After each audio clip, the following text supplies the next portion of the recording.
Hello, everybody. Welcome to Training Tuesday. My name is Heidi Reese. I'm the Training Programs Manager at Dayton Superior. Before we get started, I just want to remind everyone that you are muted so that the presentation can be conducted without any outside disturbances, but I don't want that to stop you from being interactive with me. You can ask any questions during the presentation or comments, and then at the very end, we'll have a mini question and answer session for you. You can do this through the Zoom functionality for chat, as well as for chat or for question and answer. Sorry, guys, Chuck wrote me a little love note and I was reading it. So I got a little flustered. So as another reminder, we do record these, and that was what his love note was about, if I was recording or not, because I tend to not do that, but we are. We record every one of them and we stick them out there on YouTube channel for Dayton Superior, as well as DaytonSuperior.com. And you can just search on Training Tuesday and you can find all the ones that we've done in the past, including a page that has the top 4 most recent ones. So let's get to it. So like always, this presentation is intended for training purposes only. We're going to talk about some products, specifically tilt-up chemicals today, and anything that's mentioned, please refer to DaytonSuperior.com, and you can get technical data sheets, safety data sheets, application guides, you name it. It's really important to read all those to make sure that you fully understand how to use our product. So Dayton Superior, we are the leading provider of engineered solutions for the concrete construction industry. As you may know us for chemicals, we also handle accessories, forming and shoring, engineering, and of course, training. So Chuck and I are always here for your training needs. He's the smart one that I'll send out to actually talk about it, or any of our other experts, such as one that you're going to hear from in just a moment.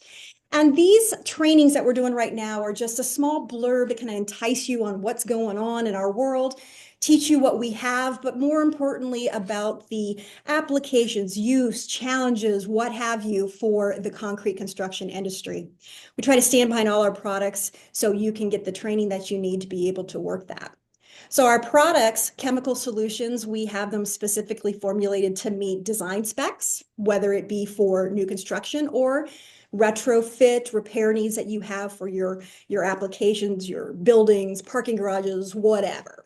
Simon's Forming and Shoring that I've mentioned is very adaptable. A lot of them work together to provide labor saving costs. And we have the largest, most experienced engineering and sales team out there. And we offer that world-class customer care 24/7 ordering. So enough about that. I think you know who we are.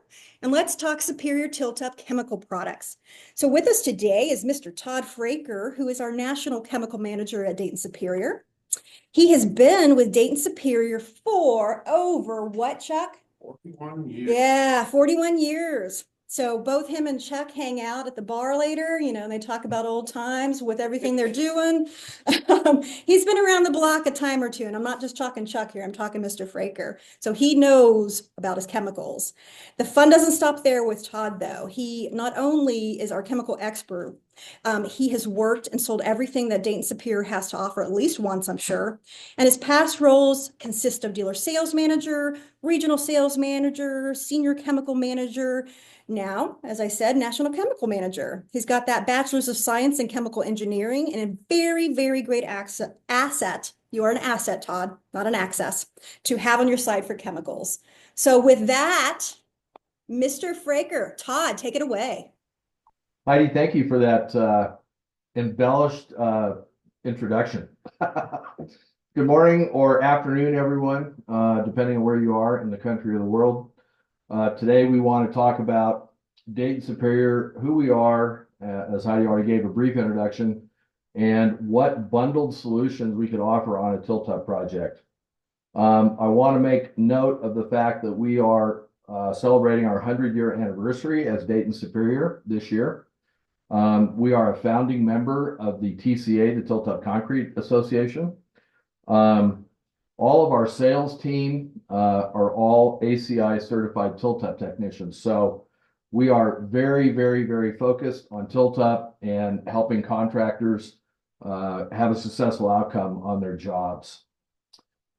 So today we want to go over what we can offer for the tilt-up, not just bond breaker, but all the other parts and pieces that may revolve around a tilt-up project, with the exception probably of the coatings. We don't do paint. You'll probably source that from somewhere else. I can certainly talk to that. I've done enough paint troubleshooting over the years, but we're here to offer industry-leading products that will help you make money on your projects and have successful outcomes. Tilt-up is a large investment for the contractor. It is a large investment in manpower, a large investment in time, braces, and anything else that he may have on the project that could be a problem. All right, so liquids, of course, bond breakers, cures would fall into the tilt-up category. Powders, and by that we mean anything that's cementitious in nature, from repair products to grouts, and then epoxy materials, which are essentially adhesives or glues, and they're kind of categorized based on their viscosity. That all being said,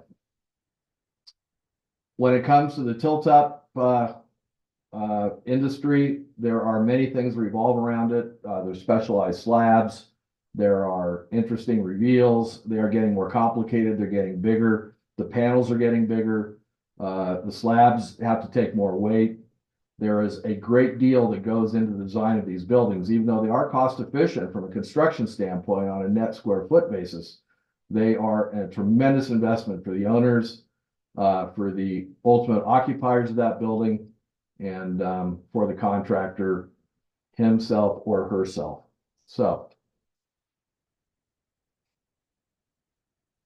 our current offering on bond breakers include SureLift J6WB, which is a water-based, fully VOC compliant nationally.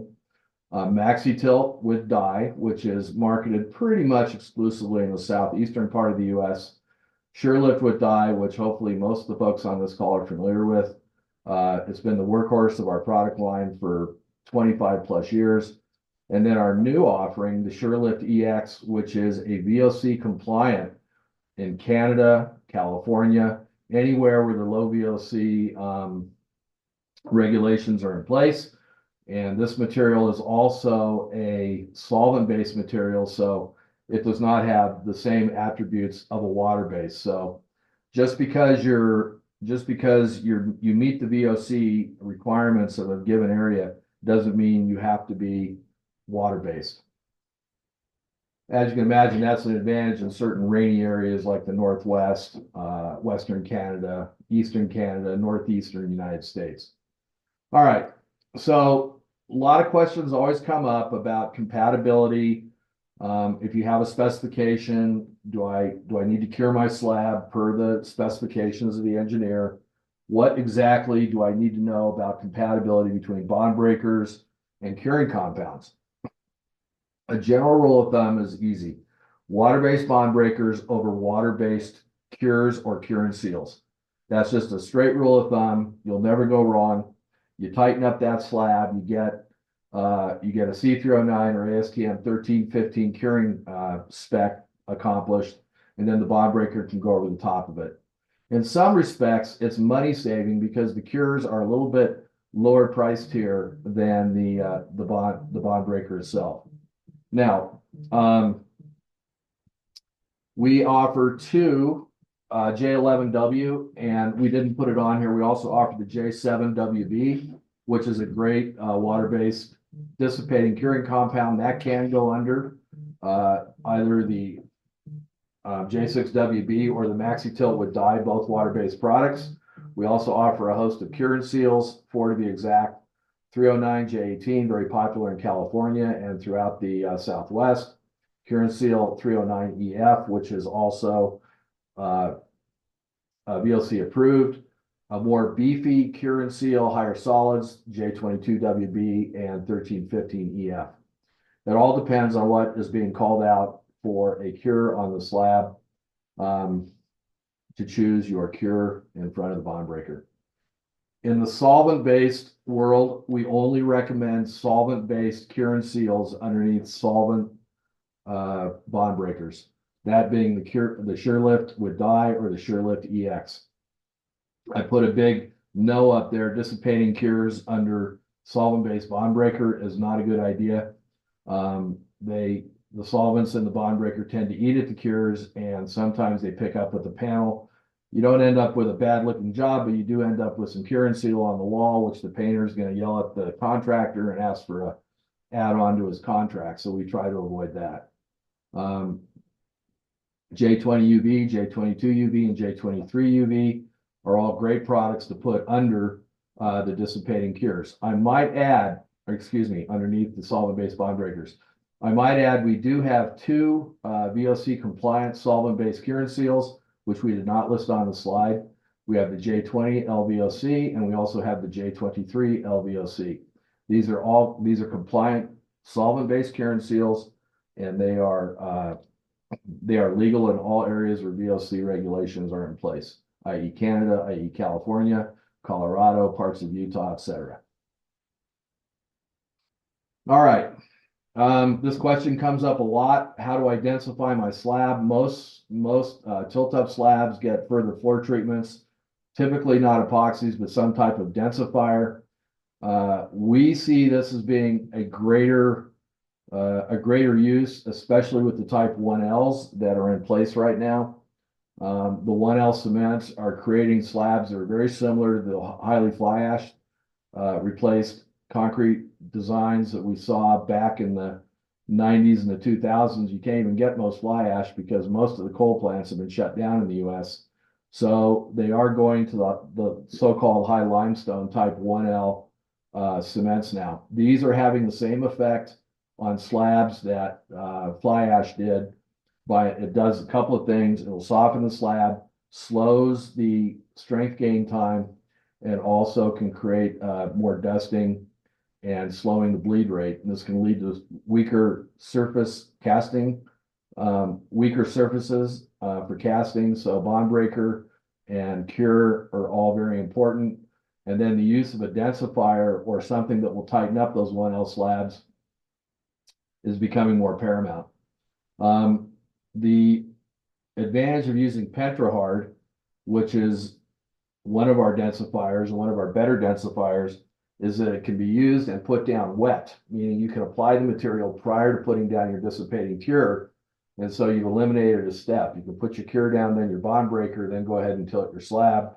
Your slab is densified by meeting the densification spec of the owner. And then the bond breaker can go down over the cure. So you've accomplished everything. You've accomplished your curing spec, you've accomplished your densification, and you've accomplished your tilt all in one easy step. So labor saving, time saving, etc. All right. How is PentraHard applied? High volume pump up sprayer once the bleed water's gone. Again, with the type 1L cements, we aren't seeing so much bleed water. With most of the admixtures, we don't see much bleed water on tilt-up slabs anyway. So as soon as it's safe, and you can see this worker walking on the slab, as soon as he can walk on that slab and not damage the concrete or leave footprints, is the time to apply this material. Then go ahead and apply your cure over the top of it. Then wait for that to dry. Commence your panel forming operations. Then go ahead and apply bond breaker within the panels. All right, once your panels are up, guess what? We got to figure out a way to support the panels continuously besides just the shim packs that were put in place. So we have a number of grouts that are typically either dry packed or flowed in under the panels, and that's our 1107 Advantage grout and our Sure Grip High Performance grout, available throughout the U.S. at our distribution centers. Repair mortars. There's always a chip corner or a bubbly face or something that went wrong, and we're going to offer 3 repair products that can be used for tilt-up specifically if needed. The architectural finish is what I call a one-coat, very thin, very fine defect kind of application. For deep bug holes, it's not the recommended product. We'll get to that product after this, nor is it used for repairing any chip outs or anything that is required to repair a deeper fault on the panel. For that, we would probably recommend the Recrete 20. Big spalls, big tear outs, anywhere where we need to get a material on there and shave it off and get it even with the surface of the panel. Again, These materials are all highly paintable. They're not going to interfere with the coating. They're designed to work in conjunction with the coating and with the concrete.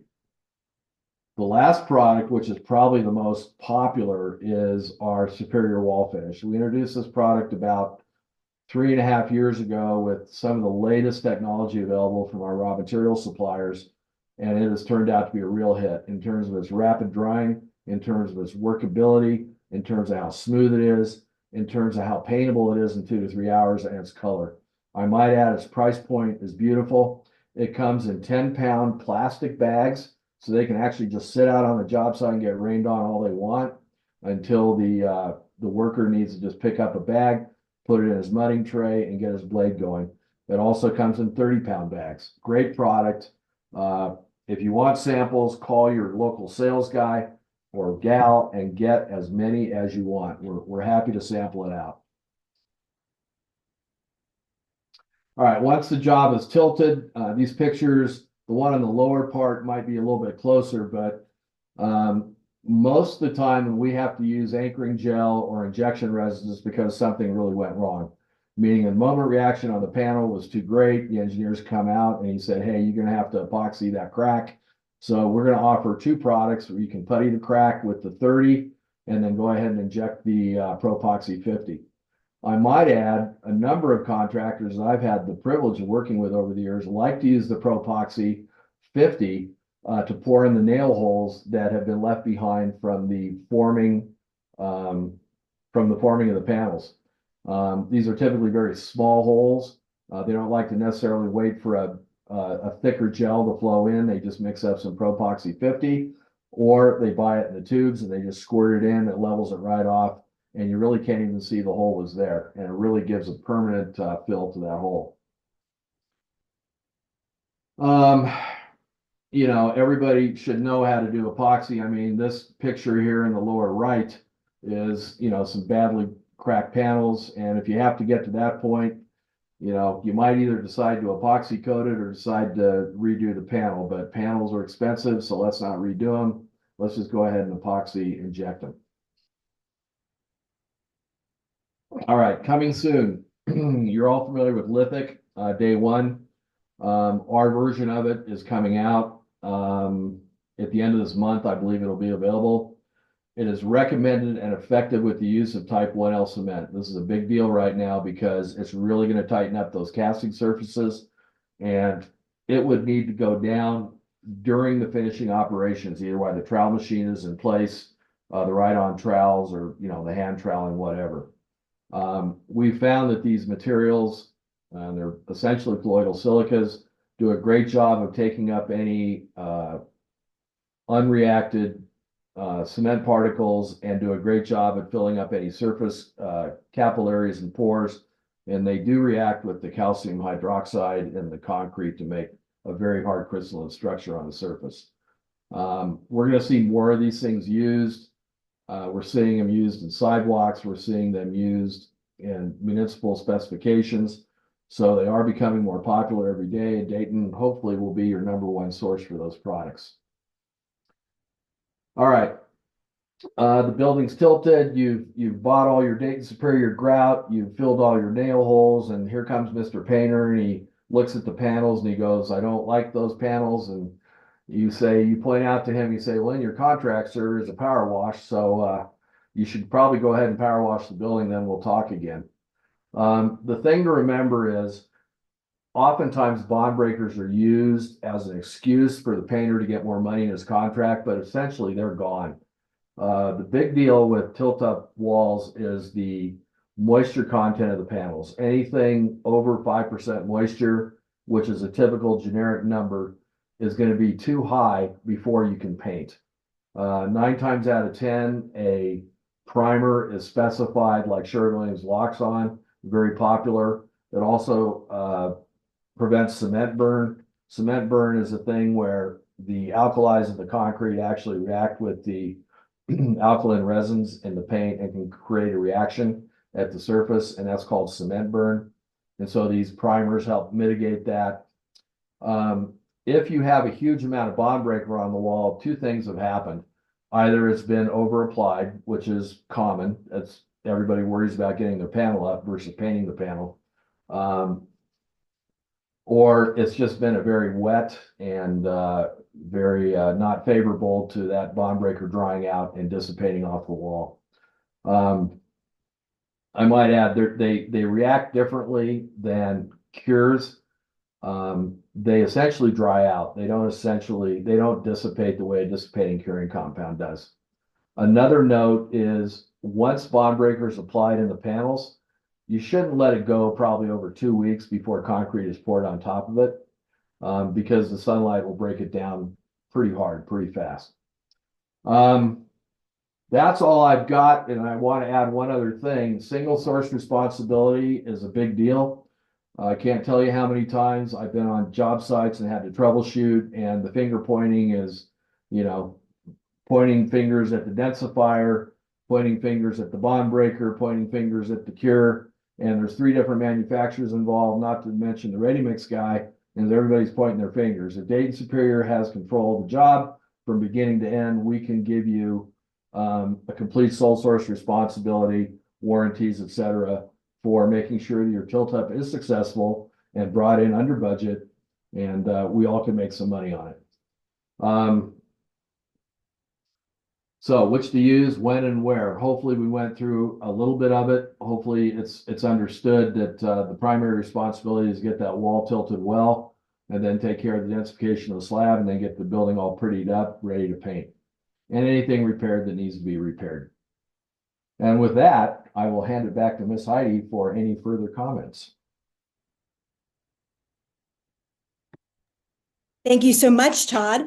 One thing to note is that contractor and specification. So the last slide you just saw Todd say, well, which one do I use? So you've got all kinds of questions that you can ask yourself. Okay, well, are there project requirements, specification requirements? Do the specs need, or refer to ASTM standard or ACI documents? Todd, help me out here. What else is there? You mentioned the single sourcing concept, right? Always single use source, the same. yeah. And we talked about VOC restrictions in the region, so you have to pay attention to that. Is there a final finish? Well, there's always a final finish, coating, tile, or carpet, particularly in an office area of a tilt-up building. If I'm a contractor, I'm probably not going to necessarily worry about 10 to 20 cents a gallon on bond breaker. If my success has been with that product over 20 or 30 years, which we've had, for instance, J6D in the marketplace that long, I'm probably not going to go looking for something that's just 10 cents a gallon cheaper, because the outcome could be less than favorable. And at last look, an average 8-inch thick tilt-up panel costs around $10 a square foot plus to just pour. And if you got to break it out and tear it up, and you're dealing with a 20 by 20 panel and the damage of the slab, you're talking about some serious money. So no point in buying on price, although we are always competitive and we are always a good value proposition. Yeah. That's perfect. So let's talk about some of the resources that we have available to you. Always talking about DaytonSuperior.com. Well, what's out there? We've got product pages for all of the products that Todd mentioned today, as well as technical and safety data sheets out there on those product pages. We have guide to bond breakers when you're talking about bond breakers. So basically the whole point here is if you get out to the product page, you'll find everything on the left-hand side of that, such as a use and application guide pertinent to that information that you're looking for.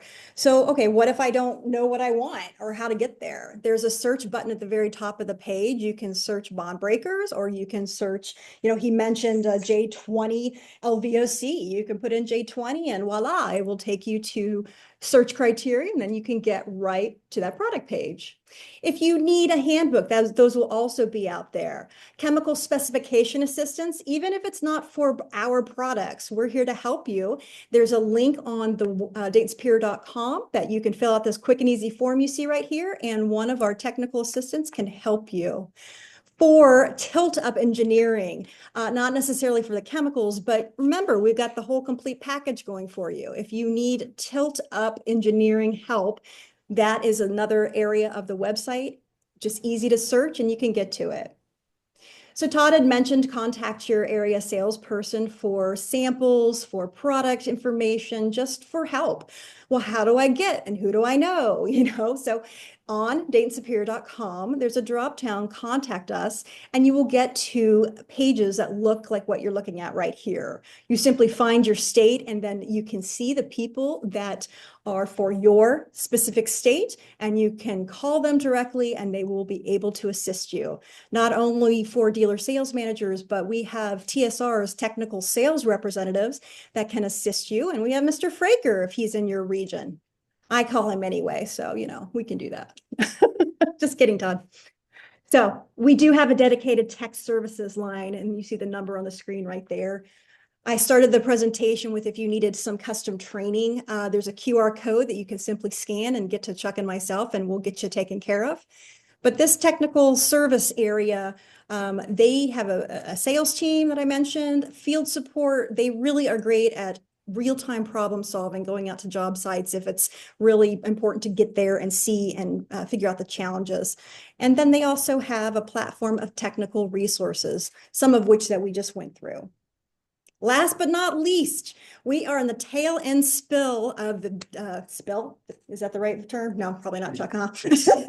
It's spilling over into your inbox. We've got Superior Deal of the Month.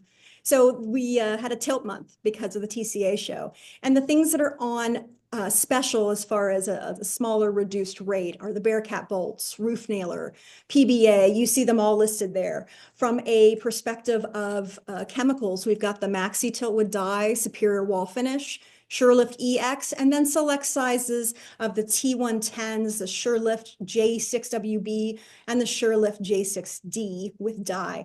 So contact your sales representative to get that great pricing and order before the 31st so you can be sure to get that deal. So with that, anybody have any questions on there, on anything that we talked about? As a reminder, we record all these, and so I'll get them out there on the YouTube and DaytonSuperior.com for you to pass along to your buddy if he wanted to hear Todd and my love note from Chuck in the beginning. And you can make sure to send it to anybody who might need the tilt-up chemicals. So I don't see any questions. I think, Todd, you're off the hook. And with that, you want me to make something up? No, just please reach out to our technical service group. You may talk to me. You can talk to any of our other really, really good folks on that line. If you have any questions at all about, process or procedure, we're available all the time to talk. That's right. And with that, everyone, I want you all to have the rest of your Tuesday. I hope it's fantastic, and we will see you next week. Thanks, everyone.